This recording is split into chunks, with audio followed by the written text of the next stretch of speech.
Bueno, como les decía, en el cine mexicano pues es muy importante el Indio Fernández, pero su contrapartida sería la fotografía de Gabriel Figueroa. Ya les había dicho un poquito que este estilo mexicano sería muy característico por estos dos creadores, y este estilo mexicano, ahorita viendo el documental, se caracterizaría por ciertos elementos, ¿no? Uno sería la manera particular de tratar el paisaje, que es así como muy, muy especial, en donde se ven las montañas, los cielos, las nubes. También otra manera muy particular de tomar los rostros, que siempre le va a dar mucha importancia a los actores. Y es que Gabriel Figueroa empezó siendo fotógrafo de foto fija, y entonces se dedicaba principalmente a toma de retratos, y yo creo por eso era tan especial su obsesión por el retrato, por el rostro. Y otro, la creación de ambientes en el cine.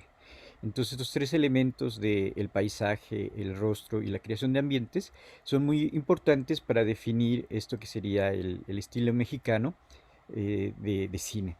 No solamente sería un estilo mexicano de cine, sino sería toda una estética de cine mexicano, como las estéticas que estamos viendo, ¿no?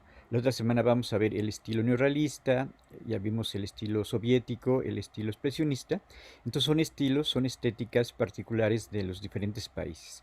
Y en este sentido, pues también México tendría su propio estilo, también tendría su propia estética, ¿no?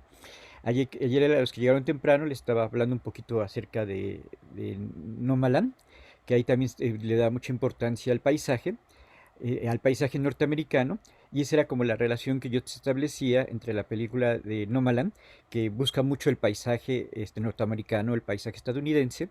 En cambio, Gabriel Figueroa buscaba mucho esta estética del paisaje mexicano, principalmente en provincia, pero no solamente la estética del paisaje en provincia, sino también de todas las películas que va a filmar en la ciudad, y de todas las películas que filma en la ciudad, pues se van a ver las calles. Ahorita vimos un fotograma donde se ve que un personaje va caminando como cerca de la torre latinoamericana, que va caminando cerca del centro, por el eje central. Entonces también es muy importante esta estética de la ciudad, ¿no? Y Gabriel Figueroa como que era muy cuidadoso en esto del paisaje y en esto de la iluminación.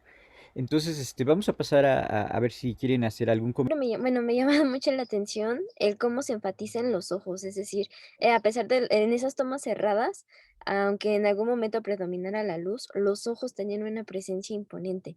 Y en la película de ayer creo que bueno, yo la distinguí muy bien, sobre todo con cuando se miraban los personajes principales, o sea, Armendáriz y Félix, y incluso con el padre.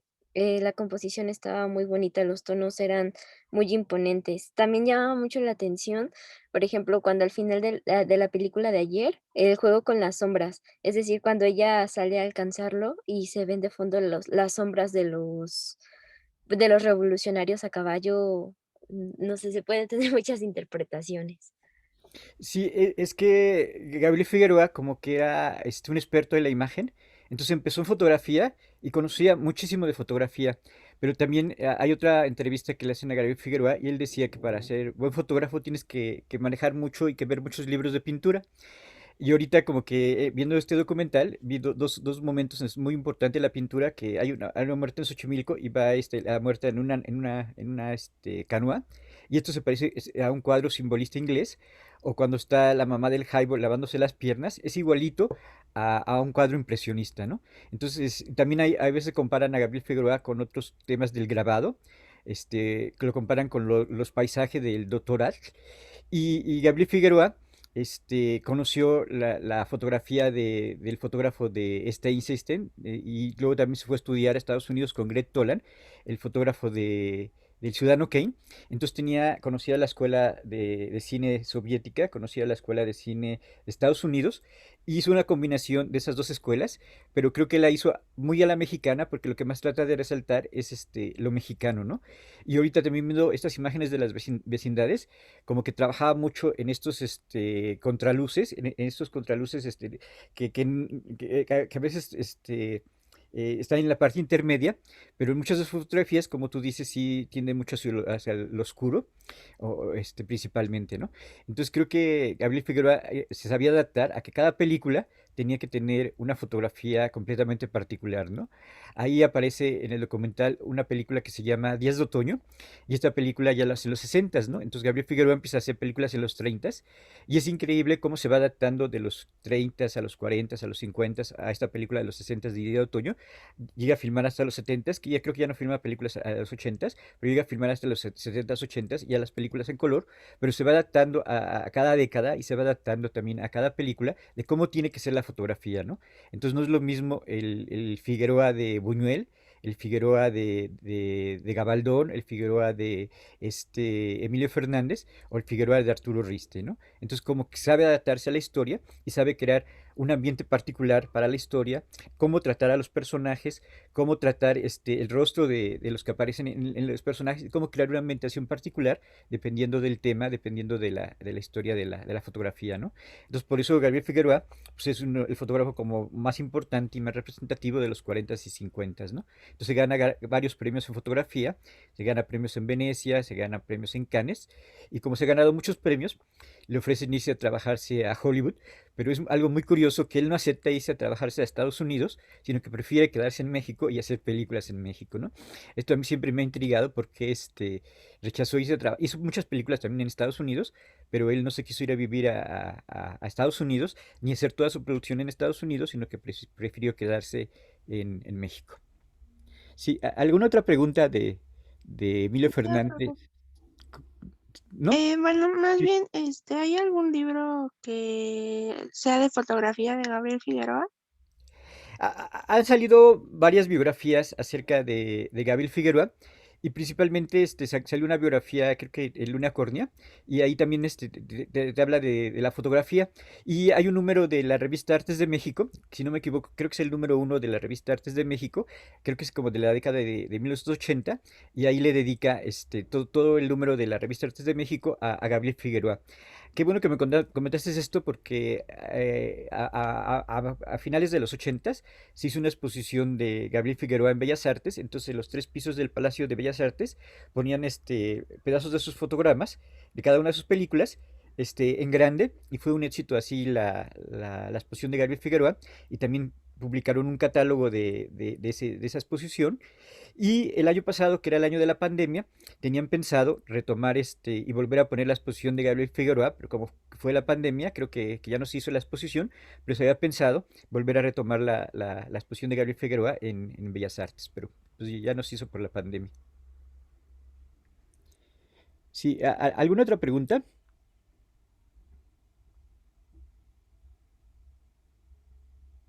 Yo, profe, Sí. pero no es pregunta, es más bien como un comentario.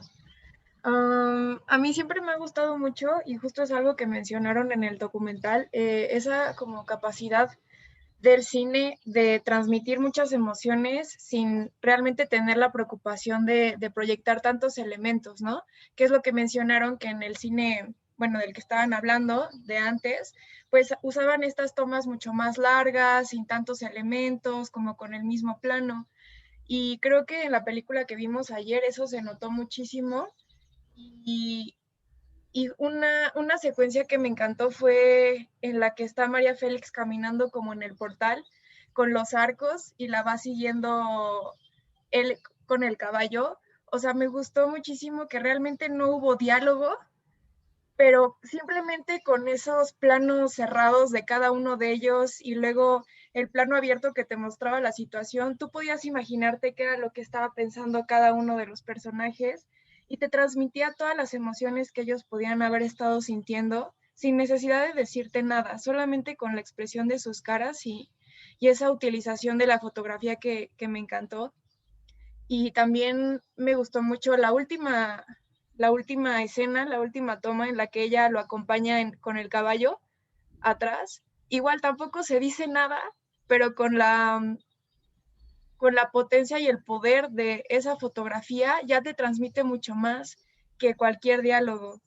Y nada, me gustó mucho la película y me gustó mucho su trabajo también.